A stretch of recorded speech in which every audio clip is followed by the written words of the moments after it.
네, 행복한 안식일입니다. 네, 오늘 음향 상태가 약간 고르지 않음을 인하여 여러분 좀 죄송하게 생각합니다. 컴퓨터를 좀 업그레이드하는 과정에서 이렇게 적응하는 과정이 좀 필요한 것 같습니다. 그래서 아마 지금 여기 계신 분들도 그렇고 방송으로 듣고 계신 분들도 목소리가 커졌다가 작았다 하는 걸 좀 느끼셨을 겁니다. 여러분 좀 양해 부탁드립니다. 오늘은 성령의 열매 7번째 시간입니다. 온유입니다. 우리가 성령의 열매 9가지 열매에 대해서 매 안식일마다 공부하고 있는데요. 뭐 사랑, 희락, 화평, 오래 참음, 자비, 양성, 충성, 그리고 오늘 온유, 다음 주에 절제까지.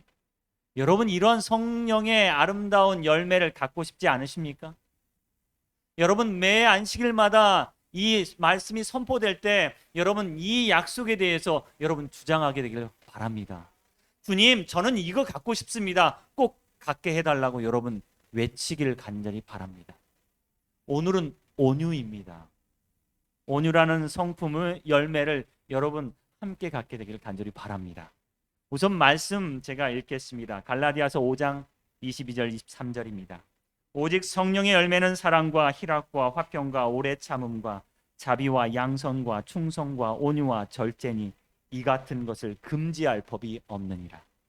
요한일서 5장 4절입니다. 아니, 마태복음 5장 5절입니다. 죄송합니다. 온유한 자는 복이 있나니 그들이 땅을 기업으로 받을 것이며. 그리고 갈라디아서 6장 1절 말씀입니다. 형제들아, 사람이 만일 무슨 범죄한 일이 드러나거든 신령한 너희는 온유한 심령으로 그러한 자를 바로잡고 너 자신을 살펴보아 너도 시험을 받을까 두려워하라. 오늘의 주제는요, 뭡니까 여러분? 온유입니다. 온유. 온유란 말은 헬라어로 프라위테스라는 언어에서 나왔는데요.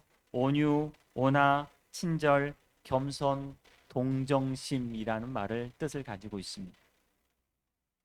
여러분, 이 프로그램은 자주 보십니까? 여러분 TV 잘 안 보시죠? 생활의 달인이라는 프로그램입니다. 2005년 4월부터 방영했으니까 지금 한 800회 좀 못되게 방영을 했습니다. 이 생활의 달인이라는 프로그램을 보면요, 수년간 한 분야에 종사하면서 부단한 열정과 노력으로 무슨 경직? 예, 신의 경지 말고 여기는 달인의 경지까지 오른 사람들의 이야기를 우리에게 방영해 주고 있습니다. 여러분 이 프로그램 보면 재밌습니까?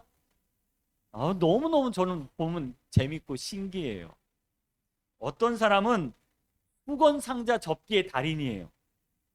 인생에 별로 쓸모없는 일인 것처럼 보이지만 그래요. 수건 상자 뭐 빨리 접는다고 해서 뭐 하늘나라 갈 건 아니잖아요. 그런데 그 사람에게는 뭐야 여러분? 이게 밥줄이에요. 제가 수건 상자 정말 이 가운데서 1등으로 접는다고 해서 여러분 저에게 상 주실까요? 아니죠. 그런데 이 사람은요 수건 상자를 착착착 접는데 얼마나 정확하고 빠르게 접는지 모르요. 이런 거 보면 여러분 신기해요, 안 신기해요? 신기해요. 동대문에 가면요 머리에 뭔 입고 다니는? 이 머리에다가 이 밥상을 얻고 다니게 이고 다니는 아주머니가 계세요. 근데 몇 층이야? 3층, 5층으로 이고 다니는. 이거 제가 잘한다고 해서 여러분 저에게 상 주실까요? 안 줘요. 근데 이분 딱 보면 어때요, 여러분? 이 점심 시간마다 이걸 나르는데 손 이게 닿지도 않고 이렇게 날아가요. 이렇게. 대단하죠, 여러분? 우리는 그분들에게 뭘 해요? 박수를 쳐요. 정말 대단하다. 어떤 분은 장작 패기의 달인이에요. 장작을 쫙 앞에 놓고 탁탁탁 하는데 한 번 칠 때마다 이렇게 쫙쫙쫙 갈라집니다. 저 같은 사람은 한 장작을 몇 번 패야 돼요. 근데 이분은 한 번 패면 쫙 갈라지더라고요. 어떤 분은 가스통 정리의 달인이야. 그 가스통을 그냥 던져서 훅 던지면 이 빈자리에 훅 들어가요. 이야, 신기해 안 신기해요? 신기하죠. 이분들이 이 일에 몇 년 했어요? 오래 했어요. 한 20년? 여러분 한 가지 일에 한 20년 정도 하면 우리도 달인이 될 수 있을까요? 근데 여러분은 왜 그리스도인의 달인이 안 되세요? 20년 이상 신앙하신 분이 정말 달인의 경지에 도달해야 되는데 우리는 돼야 안 돼요? 안 돼요. 제가 달인 가운데 한 분을 봤어요. 이분의 성함은 변남석이란 분입니다. 이분은 뭐의 달인이냐면 중심 잡기의 달인이에요. 그래서 모든 물건의 중심을 잡아서 세워버려요. 이 앞에 있는 의자도요, 중심을 잡아서 이렇게 한 발로 세워버려요. 에? 사람도요, 의자에 딱 앉혀놓고 이렇게 한 발로 세우고, 컴퓨터도 이렇게 세워버려요. 모든 걸 다 세워버리는 분입니다. 돌멩이부터 시작해서 노트북, 볼링공, 가야금, 오토바이, 냉장고, 에어컨 못 세우는 게 다 없어요. 무거운 물체의 균형을 딱 잡아서 모퉁이나 귀퉁이에 딱 대고 딱 세워버리는 거. 달인이에요. 2003년부터 이분이 시작했대요. 폭포에 놀러 가는데 폭포에 돌멩이들이 많더래요. 그래서 돌멩이 두 개를 딱 세웠는데 이 돌멩이 두 개가 너무 멋있게 세워졌더래요. 그래서 그 다음부터는 뭐 하는 연습을 해요? 세우는 연습을 합니다. 뭐 가족들이 뭐라 그래요? 미친 짓 한다 그러죠, 여러분. 뭔 그렇게 쓸데없는 짓 하냐고 막 그렇겠죠. 그런데 이분이 이렇게 세우다 보니까 이제는 못 세우는 게 없네. 그래서 자기가 세우는 영상들을 이제 띄우고 사람들에게 보여주고 하다 보니까 어느 날 자기 메일로 연락이 왔대요. 근데 누구한테 연락이 왔냐면 두바이의 왕자한테 연락이 왔대요. 자기는 이게 거짓말이겠다 싶었대요. 무슨 두바이의 왕자가 나한테 연락을 하느냐. 이거 사기꾼이다. 그런데 계속 오더래요. 그래서 그 사람이 이제 이게 가짜일 수도 있고 하니까 만약에 나한테 이렇게 비즈니스 차원에서 나한테 오라고 초청을 한다면 내가 가겠다. 비즈니스라는 것은 뭐가 있어야 된다? 네, 돈이 있어야 된다라는 이야기입니다. 그랬더니 두바이에서요. 인천 두바이 왕복 비행기 표하고 두바이에서 제일 좋은 호텔 스위트룸 숙박권을 딱 보내주더래요. 그러면 가야 돼요, 안 가야 돼요? 갔대요. 갔더니 두바이 왕자가 그 부자 왕자가 차부터 시작해서 일정을 다 준비해 놔가지고 세상에서 가장 큰 두바이몰 쇼핑몰에서 공연을 했다. 오토바이도 세우고 사람도 세우고 의자도 세우고 냉장고도 세우고 에어컨도 세우고 했더니 그리고 한 일주일 정도 모든 일정이 끝나니까 이 두바이 왕자가 딱 봉투를 하나 주더랍니다. 그래서 봤더니 $10,000. 지금 그 당시 돈으로 한 1,400만 원 정도 되는 돈을. 여러분, 세우기만 잘해도 돈 버는데, 세우기만 잘해도 돈 버는데, 우리는 20년 동안 열심히 기도하고 열심히 교회 나오는데 아직도 달인이 되지 못했다면 이거 어쩌란 말입니까? 자, 온유란 말은 어떤 말이냐면요. 온유란 말은 바로 이런 성질을 갖고 있는 말입니다. 온유란 말의 어원을 보면요. 이 사전에는 이렇게 기록되어 있습니다. 그것은 한 인간의 기질이 아니다. 그것은 사람이 그리스도와 연결되고 그 형상과 일치될 때 생겨나는 것이다. 온유라는 것은요. 한순식간에 나오는 게 아니에요. 우리가 달인의 경지에 이르는 것처럼 온유의 경지에 이르러야 합니다. 어떤 그 삶의 열매를 맺어야 한다는 사실입니다. 성경에는요. 이 달인의 경지에 이른 것처럼 온유의 경지에 이른 사람, 바로 신의 경지에 이른 사람이 하나 있습니다. 두 사람이죠. 누구일까요? 가장 온유했던 사람 누구예요? 네, 모세예요. 민수기 12장 3절에는 이런 말씀이 있습니다. 이 사람 모세는 온유함이 지면의 모든 사람보다 더하니라. 이 말은 뭐예요? 달인이 되었다는 거예요. 달인이 되었다. 모든 사람보다 온유함에 있어서는 최고의 달인입니다. 이거 신의 경지에 이르렀다라는 이야기입니다. 이미 다른 인간의 수준을 다 넘어섰고 모세는 온유함의 달인이 된 겁니다. 생활의 달인이 된 거예요. 신의 경지에 이르는 겁니다. 그것도 그럴 것이요, 애굽에서 40년, 미디안 광야에서 40년, 그리고 이스라엘 백성들과 광야에서 40년을 보내는 동안 그는 온유함의 훈련을 하게 됩니다. 누가 옆에서 불평하고 불만하고 비난하고 비판해도 그는 어떻게 해요? 참아요. 네. 그리고 그는 온유함의 달인이 된 겁니다. 성령의 열매를 맺게 된 것입니다. 모세가 이 온유함의, 구약의 온유함의 달인이라면 신약의 온유함의 달인이 또 한 사람이 있어요. 누굴까요? 예수님. 자, 예수님, 나는 마음이 온유하고 겸손하니 나의 명예를 메고 내게 배우라. 그리하면 너희 마음이 쉼을 얻으리라. 자, 이 말씀은 마태복음에서 나온 말씀입니다. 마태복음에서는 예수님에 대해서 이렇게 이야기합니다. 그분은 온유하신 분이다. 사실 여러분, 이건 우리가 성경 연구가 좀 필요한데요. 다른 사복음서, 마태를 제외한 마가, 누가, 요한에는요, 온유라는 단어가 한 번도 나오지 않습니다. 근데 누구는 온유라고 이야기하냐면 마태복음에는 온유란 단어를 사용합니다. 한 3번 정도 사용하는데 그 중에 2번은 예수님이 온유한 분이다라고 이야기합니다.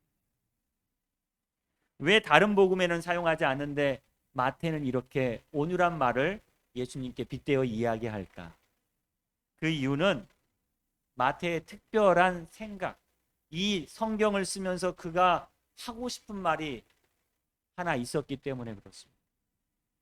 마태복음을 잘 보면요, 이 마태복음은 누구랑 예수님을 비교하고 있냐면 마태복음은 모세와 예수를 비교하는 내용이에요.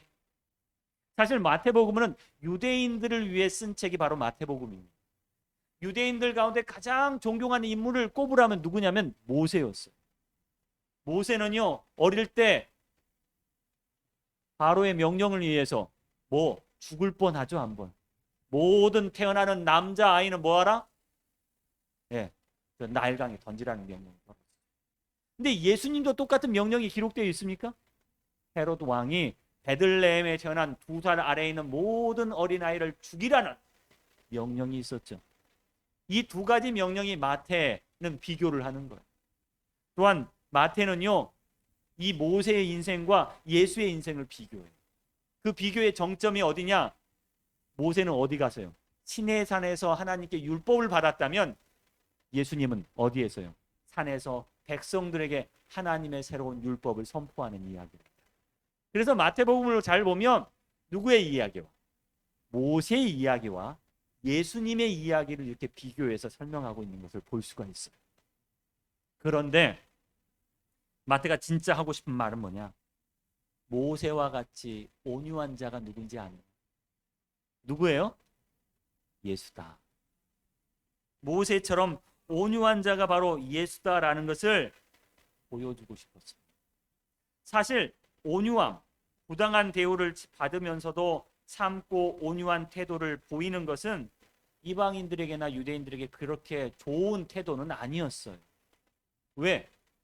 너가 맞으면 너도 때려야지 라는 게 유대인들에게 귀한 덕목이었지, 참고 겸손하고 온유하라라는 것은 귀한 덕목이 아니었어요. 그런데 마태는 이야기해요. 누가 온유한 것처럼, 모세가 온유한 것처럼 예수님도 그렇게 온유한 분이다. 누구의 경지? 신의 경지에 도달한 분이다라고 이야기하고 있습니다. 여러분, 모세가 그 시대에서 가장 온유한 사람이었다면 예수는 바로 온유의 근본이십니다. 우리도 한 120년 살면 모세처럼 온유해질까요? 생활의 달인이 될까요? 여러분, 되길 바랍니다. 우리도 신의 경지에, 온유함의 경지에 이르게 되기를 간절히 바랍니다. 비록 모세는 마지막에 실패했어요. 그렇죠? 주님께서 반석을 명하여 물을 내라 하셨는데 반석을 뭐요? 때렸어. 모세도 뭐 하지 못했어요. 예, 충동을 이기지 못했어요. 마지막 그 온유함의 시험에 그는 이기지 못했어요. 그래서 어떻게 됐어요? 가나안 땅에 들어가지 못하게 돼요. 근데 예수님은 어떻게 하십니까? 십자가에 달려 돌아실 그 무렵, 십자가에 달렸을 때 밑에서 백성들이 뭐라고 말해요? 당신이 하나님의 아들이거든 어디서 내려와 보라? 십자가에서 내려와 보라! 라고 이야기. 저 같으면 어떻게 했을까요? 내려올 힘이 있어. 내가 지금 명해서 하늘의 천사의 12영을 보내서 너희들 다 망하게 할 수도 있어. 그런데 뭐 하세요? 주님은 그곳에서 참으시는 거예요. 이게 온유함입니다. 힘은 있는데 그 힘을 사용하지 않으세요. 왜? 너희를 위하여. 이게 온유함입니다. 주님은 끝까지 그분의 온유함을 지키십니다. 그래서 성경은 마태는 이렇게 이야기합니다. 온유한 자는 복이 있나니 땅을 기업으로 받을 것입니다. 사실 모세가 가나안 땅에 들어가지 못한 이유 중에 하나가 뭐예요? 마지막 반석의 시험에서 그가 실패했기 때문이지 않습니까? 마지막 온유의 시험에서 그가 무너졌기 때문에 그래요. 그래서 그는 어디의 땅에? 가나안 땅에 들어가지 못합니다. 그런데 우리는 성공해야겠지요, 여러분. 성령의 열매 가운데 이 온유함의 열매로 땅을 차지하게 되기를 간절히 바랍니다. 이 말씀은 시편 37편 11절에도 있습니다. 온유한 자들은 무엇을 차지하며 땅을 차지합니다. 오늘 하나님께서 우리를 위하여 땅을, 하늘나라를 준비하고 계십니다. 그 하늘나라는 누구의 것입니까? 네, 온유한 자의 것입니다. 온유한 자는 땅을 기업으로 받을 것이며 여러분도 온유하게 되기를 간절히 바랍니다. 산상복음 14페이지에 분명히 이렇게 기록하고 있습니다. 예수께서는 온유를 천국에 들어가는 첫 번째 조건으로 삼으셨다. 여러분, 신의 경지에 들어가기를 간절히 바랍니다. 온유함의 경지에 들어가기를 간절히 바랍니다. 자, 두 번째 온유의 개념은 무엇이냐? 잘 길들여진이라는 개념을 가지고 있는데요. 사실 이 온유라는 이 프라위테스, 이 온유라는 원어는 당시 헬라 철학자들과 그리스 로마 철학자들이 자주 쓰는 말이었습니다. 자, 아리스토텔레스라는 유명한 철학자는 이렇게 이야기합니다. 정열과 무감정의 양 극단의 사이에는 복된 중용의 덕이다. 뭐 복잡한 이야기를 하지만 굉장히 좋은 것입니다. 온유라는 건. 라고 이야기를 합니다. 이렇게 좋은 가치이기도 하였지만요. 사실 이 고대 시대, 그리스 로마 시대에 그래도 온유보다는 뭐 하는 게 더 좋아? 힘이 센 게 더 좋았어요. 남자가 있지 않습니까? 힘이 약하는 게 좋아요? 힘이 센 게 좋아요? 힘이 센 게 좋죠. 내가 너를 이기는 게 좋아? 내가 너를 지는 게 좋아? 이기는 게 좋아요. 온유한 자가 인정받아요? 못 받아요? 못 받는 세계에서 누가 오셨어요? 예수님이 오셨습니다. 그리고 예수님은 말씀하세요. 온유하라. 온유란 말은요, 힘이 있지만 그 힘을 잘 조절할 수 있는 능력을 갖고 있는 사람을 말합니다. 자, 한번 보겠습니다. 온유, 한자로는 따뜻할 온자에다가 부드러울 유자. 정말 미약하게 보여요. 사람이 남자가 이렇게 온유하면 되겠어? 이 나약하면 되겠어? 부드러우면 되겠어? 라고 이야기하지만 이 온유란 말은요, 힘은 있지만 잘 길들여진 상태를 의미합니다. 자, 어떤 거냐? 그래서 이 히라버 철학자인 바클레이라는 유명한 신학자는요, 부드러움이 있으나 배후에는 강철 같은 힘을 갖고 있는 게 바로 온유함이다 라고 이야기했답니다. 자, 세상에서 가장 비싼 동물이 뭘까요? 제가 오이부터 한번 설명을 해드릴게요. 세상에서 가장 비싼 동물, 여기 사자가 있어요. 이 사자는 흰색 사자, 백사자예요. 이 흰색 사자를 사고 파는데 얼마요? 1억 5,500만 원 정도 돼요. 이건 사자 가운데 아주 희귀한 사자이기 때문에 비싸요. 그 다음에 오이였고, 사위는 1억 8천만 원짜리인데 이게 이제 이 개인데 이게 리트리버 특별히 복제견이래요. 이게 1억 8천만 원에 팔렸대. 비싸죠, 여러분? 자, 그다음 이건 뭐예요? 젖소인데 홀스타인 젖소라고 해서 아주 질 좋은 우유와 아주 많은 양의 우유를 생산한다 그래서 요것도 한 14억 정도 팔렸다고. 자, 이 정도면 정말 비싸죠, 여러분? 그다음에 이 네 번째죠, 네 번째. 이게 2위예요, 2위. 얼마짜리예요? 아니, 한 21억 정도 돼요. 20억 8,800만 원짜리니까. 이건 티벳에서 자라는 뭐냐면 개입니다, 개. 근데 개가 이렇게 생겼어요. 사자처럼 생겼어요. 네, 사자개처럼. 이게 얼마예요? 21억 정도 된다고 합니다. 그럼 여러분 1위 뭘까요? 1위. 아니요, 동물 중에. 동물 중에 가장 비싼 동물 뭘까요? 양 아닙니다. 뭘까요? 사자 아닙니다. 뭘까요? 여러분 잘 아는 동물이에요. 고양이 아니에요. 토끼 아니에요. 뭐냐? 말입니다. 말. 말이 제일 비싼 게 지금 이건 팔린 현재 거래 가격입니다. 450억 주고 말이 팔렸대요. 그런데요. 사실 450억짜리 이 말은 싼 거예요. 이 세계 지금까지 알려진 가장 비싼 말 중에 이 선데이 사일런스, 일요일의 침묵이라는 아주 유명한 아라비아 종마가 있습니다. 이 종마를 구매하려면 한 일본 사람이 이걸 구매하기 위해서 내가 1억 달러 드리겠습니다라고 했대요. 1억 달러면 우리나라 돈으로 한 1200억 정도, 1200억 정도 되는 말을 딱 제시했어요. 내가 이거 1200억 줄 테니 이거 나한테 파십시오 했다가 거절당해요. 왜?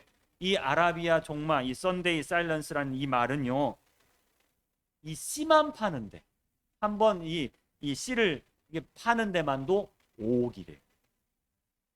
그래서 전 세계 유명한 암컷 말들이 줄 서 있다고 그래요. 근데 1년에 한 몇 차례 팔 수 있나 봐요. 한 100여 차례 팔 수 있나 봐요. 그러니까 1200억도 뭐요? 이거 금액이 아닌 거죠. 자, 이 말이 왜 이렇게 비쌀까요? 왜 이렇게 비싸? 혈통 또 뭐 혈통이라는 게 있어서 이 말을 우리가 잘 길들일 수 없으면 이렇게까지 비쌀 수가 없어요. 근데 이 말을 사람들이 뭐요? 길들여요. 근데 똑똑한 말일수록 잘 길들여지고 말을 잘 들어요. 그러면 이 말을 가지고 뭐 할 수 있어요? 승마도 경마도 할 수 있죠. 여러 가지 일들을 할 수 있어요. 그래서 말은 이렇게 비싸지기 시작합니다. 잘 길들여지는 말이면 말일수록 여러분 비싸요, 안 비싸요? 비싸. 그래서 우리는 무슨 말을 하냐? 마력이란 말을 합니다. 우리가 힘을 세는, 힘을 측정하는 단위를 뭐라고 그래요? 마력이라고. 근데 만약에 이 말이 아무리 힘이 세다 할지라도 잘 길들여지지 않으면 마력이란 말을 쓸까요, 안 쓸까요? 안 써요. 야생말이 있었습니다. 이 야생말을 잘 길들여지면 온순해져요. 말을 잘 들어요. 말 잘 들으면 잘 들을수록 이 말의 가격은 어때요? 예? 비싸지는 겁니다. 아무리 여러분 힘이 세다 할지라도 제어할 수 없고 그 힘을 사용할 수 없으면 아무 필요가 없는. 온유란 말은 바로 그런 뜻입니다. 잘 길들여진. 그래서 온유의 가격은 비싸지는 겁니다. 신의 경지에 이르면 여러분의 가격은 하늘에 보기에는 정말 비싼 하나님의 백성이 되는 겁니다. 그런데 말 가운데 유독 이 말은 길들여지지 않은 말들이 있어요. 그 말이 무슨 말인지 아세요? 얼룩말이요. 얼룩말. 얼룩말은 색깔이 예뻐서 19세기 많은 유럽인들이 아프리카에 진출하면서요, 이 얼룩말을 길들이려고 했었답니다. 왜? 이 얼룩말들은 힘도 셀 뿐만 아니라 아프리카의 풍토병에 굉장히 강했대요. 그래서 이 얼룩말을 길들여서 마차를 끌게 하고 승마를 하게 하려고 이 얼룩말을 길들이는 많은 노력을 했었다고 합니다. 그래서 19세기 후반부터 이 얼룩말을 잡아다가 길들이는데 이 얼룩말이 길들여져야 안 돼요. 다른 야생말들은 길들여지는데 이 말은 유독 길들여지지 않는다는. 왜냐? 이 말이 이 예측할 수 없는 성격을 갖고 있대요. 화냈다가 좋았다가 까불었다가 아주 예측할 수 없고 성질이 매우 사납다고. 심지어 육식 동물을 재미로 죽이기도 합니다. 그냥 먹고 싶어서 죽이는 재미로. 어떨 때는 사람도 재미로 죽이기도 하는 동물이 바로 이 얼룩말이에요. 얼룩말은요, 사납고 사람의 손길을 거부해서 그래서 정말 말괄량이라고 이 결국 길들여지지 않으니 사람들이 잡고 길들여지지 않으니 결국 멸종 위기가 되고 맙니다. 길들이려 하면 이 말이 뭘 받아요?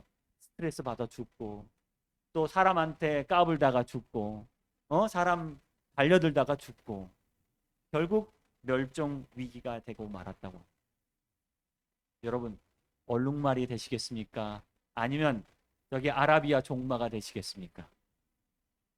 여러분 주님 앞에 잘 길들여진 멋있는 저 아라비아 종마가 되고 싶습니까?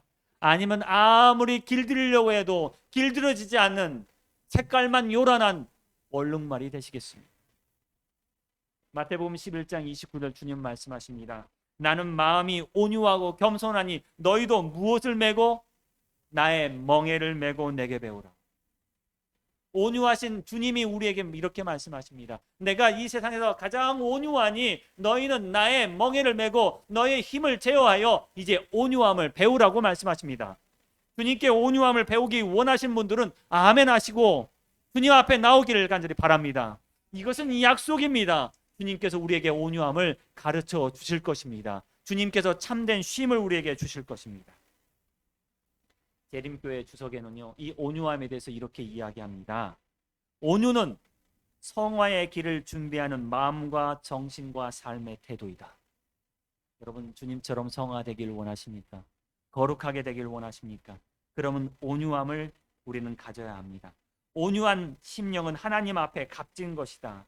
신약의 기자들은 온유를 그리스도인의 기본 덕목으로 언급하고 있다. 하나님을 향한 온유는 우리가 그분의 뜻과 선대하심을 받아들이고 범사에 주저 없이 그에게 뭐 하는 것이다? 복종하는 것이다. 여러분 온유하게 되기를 간절히 바랍니다. 바로 우리가 그리스도인의 군마가 되는 것, 바로 온유의 성품을 가진 사람들입니다. 아무리 힘이 세도 아무리 지치지 않는다 할지라도 아무리 멋있다 할지라도 그것이 길들여지지 않는다면 아무 소용이 없습니다. 우리가 주님 안에서 길들여진 온유한 그리스도인이 되기를 간절히 바랍니다. 세 번째, 이 온유라는요 아버지의 통치 방법입니다. 이사야 40장 11절 말씀에 그는 목자같이 양떼를 먹이시며 어린 양을 그 팔로 모아 품에 안으시며 젖먹이 암컷들을 온순히 인도하시는도다. 시편 103편 11절에 13절에 아버지가 자신을 긍휼히 여김같이 여호와께서 자기를 경외하는 자를 긍휼히 여기시나니. 이 두 성경절은 온유하신 아버지의 성품, 하나님의 성품을 드러내고 있습니다. 여러분 아빠가 첫 아이를 받을 때 어떻게 받는지 아세요?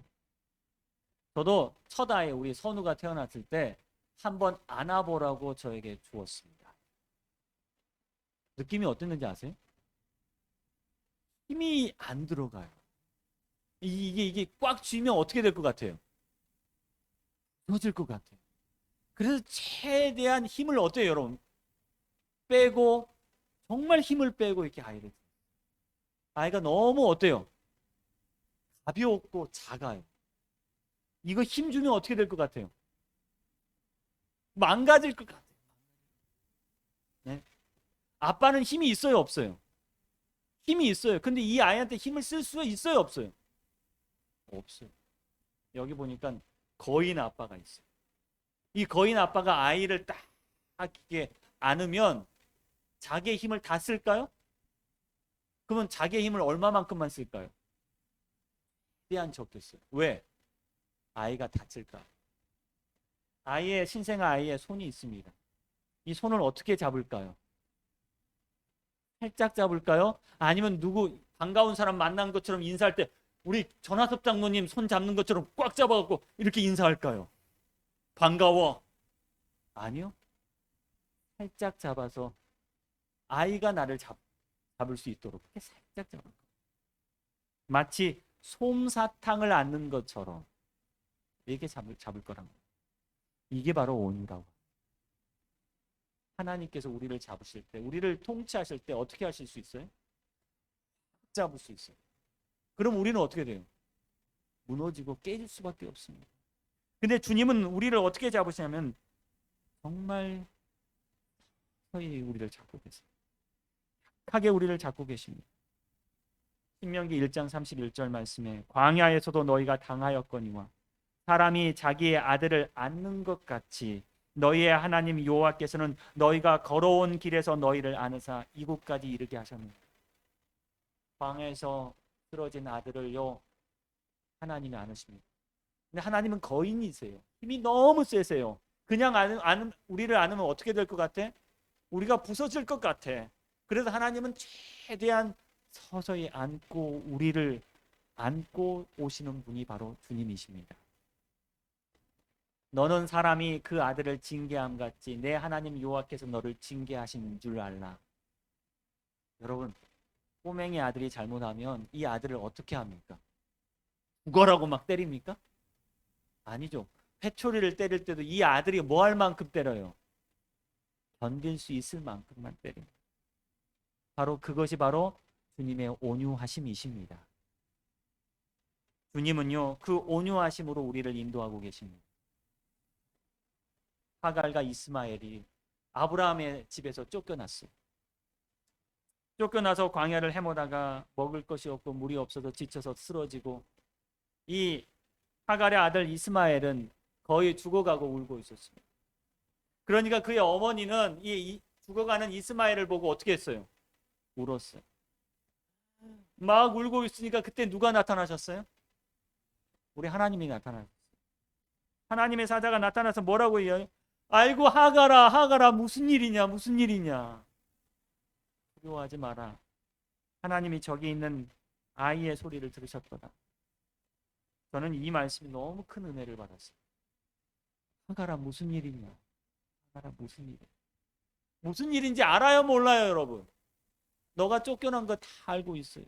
그런데 하갈이 너무 슬퍼 울고 있으니 주님은 이 하갈을 보고 뭐 하세요? 아이고 아이고 무슨 일이냐 무슨 일이냐 라고 말씀하십니다. 그리고 이 하갈과 이스마엘을 위해서 뭘 준비하셨어요? 맛있는 음식을 준비하셨어요. 하나님의 사자가 와서 야 네가 그따위로 하니까 잘못하고 쫓겨나지. 아이고 너는 쫓겨나도 싸. 고생 좀 해봐야 돼 라고 하실 수도 있었어요 여러분. 근데 주님은 죽어가는 실망하고 아파하는 이들을 뭐 하지 않으셨어요? 징계하지 않으시고 먹을 것을 주세요. 그게 온유하십니다. 하나님 먹을 거 주는 거 참 좋아하세요. 어느 날 엘리야가 하나님의 이름으로 승리하고 나서 도망갑니다. 이사벨을 피해서 도망가다가 한 노뎀나무 밑에서 딱 있어요. 노뎀나무가 이렇게 너무 우거졌는데 노뎀나무 보고 무슨 생각해요? 나 죽어야겠다.